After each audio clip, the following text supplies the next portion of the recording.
सोकर उठते ही भूमि बंदन करना क्यों चाहिए?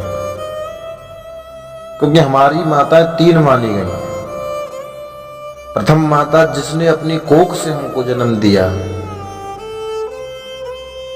9 महीने अपने गर्भ में हमको धारण करके और प्रसव वायु के द्वारा हमको जो जन्म देती है वो हमारी प्रथम माता रहती है। दूसरी जो माँ बताई है हमारी, वो गौ माता है। प्रथम माता के बाद में दूसरा नंबर अगर स्थान पे आएगा तो अपनी वो गौ माता का नंबर आता है, क्योंकि माँ का दुग्ध और गौ माता का दुग्ध अमृत के समान रहता है बच्चे के लिए। और तीसरे नंबर पर कौन सी माता आती है? पृथ्वी माता, जिनकी गोद में सारी दुनिया जिंदगी व्यतीत होती है। माता शब्द की इतनी स्नेह और ममतापूर्ण है कि यह शब्द आते ही सिर स्वयं श्रद्धा से झुक जाता है, क्योंकि माता परम पूजनीय होती है। क्योंकि सुबह उठते ही पृथ्वी माता के दर्शन होते हैं और अपना पैर जब उनकी गोद में हम रखते हैं, अतः पृथ्वी माता को प्रणाम और उनकी वंदना करनी चाहिए। यह माता अपने पुत्र रूपी समस्त प्राणियों का भार भी सहन करती है और अन्न उपजाकर भरण पोषण भी करती है, इसलिए सर्वथा वंदनीय है। पृथ्वी का दूसरा नाम क्या है? बोले क्षमा। पृथ्वी को क्षमा भी कहते हैं। जिसके अंदर सहनशीलता हो, चाहे उस पे थूको, चाहे उसमें गड्ढा करो, कुछ भी कर दो, लेकिन वो तुमको प्रत्युत्तर में कुछ देने वाली नहीं है। तो माँ का स्वरूप क्योंकि ममता पूर्ण भी है पृथ्वी माता, और हमको हमारे भरण पोषण के लिए हमको अपने अंदर से बहुत सुंदर सुंदर फल भी हमको प्राप्त करती हैं, अन्न भी हमको देती है। हम कितना कितना पाप कर्म उनकी गोद में रहकर करते हैं, लेकिन वो माता हमसे कुछ कहती भी नहीं है। एक माता वो भी है हमारी जो हमको जन्म देती है।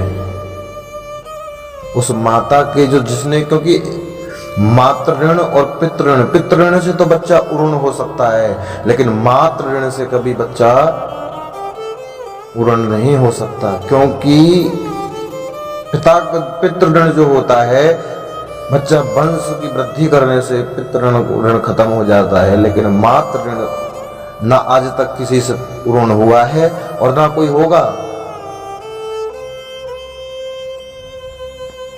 तो इसलिए अपने माता के, तो भगवान राम ने जीवन में आकर संसार को क्या सिखाया? भगवान राम ने संसार में आकर सबको मर्यादा में रहना सिखाया, और मर्यादक होकर भगवान पहला कार्य क्या करते हैं? सुबह भगवान का सबसे पहला, रामचंद्र जी का सबसे पहला कार्य क्या है? बोले प्रातः काल उठ के रघुनाथा, मात पिता गुरु नाभो माथा। तो भगवान राम जब प्रातः काल उठते हैं तो सबसे पहले क्या करते हैं? प्रातः काल उठ के रघुनाथा, मात पिता गुरु नाभो माता। बोले अपने माता के, पृथ्वी माता के, और हमको सैया छोड़ने से, जब सैया को हमारे जब नेत्र खुल जाएं और सैया छोड़ने से पहले हमको अपने करों के दर्शन करने चाहिए।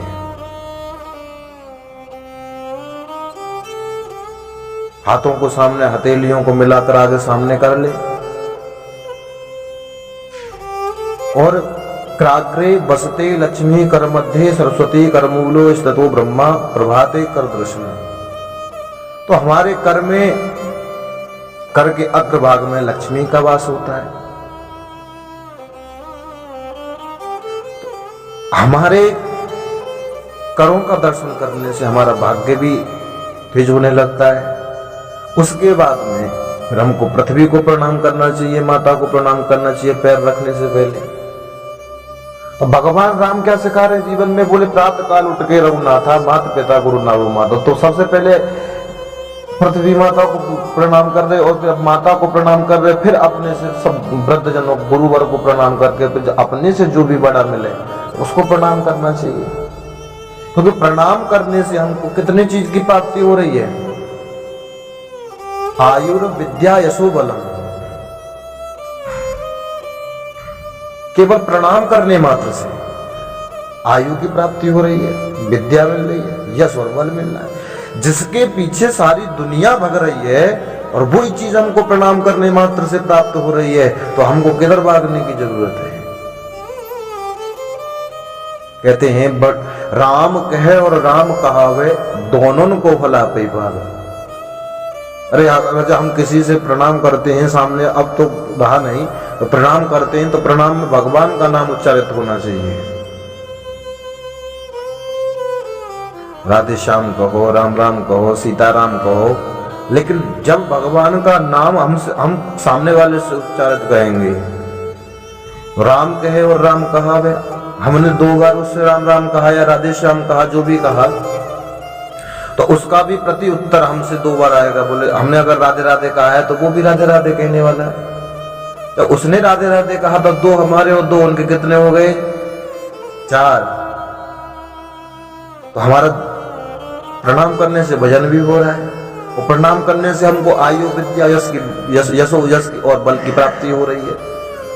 तो हमको प्रणाम करने में क्या बुराई है? तो सबसे पहले जीवन में अपने जीवन में प्रतिनित्य क्रिया में ये अपनाना चाहिए कि हमको अपने माता पिता के चरण कमलों को प्रणाम करना चाहिए। और प्रणाम करना कैसे चाहिए?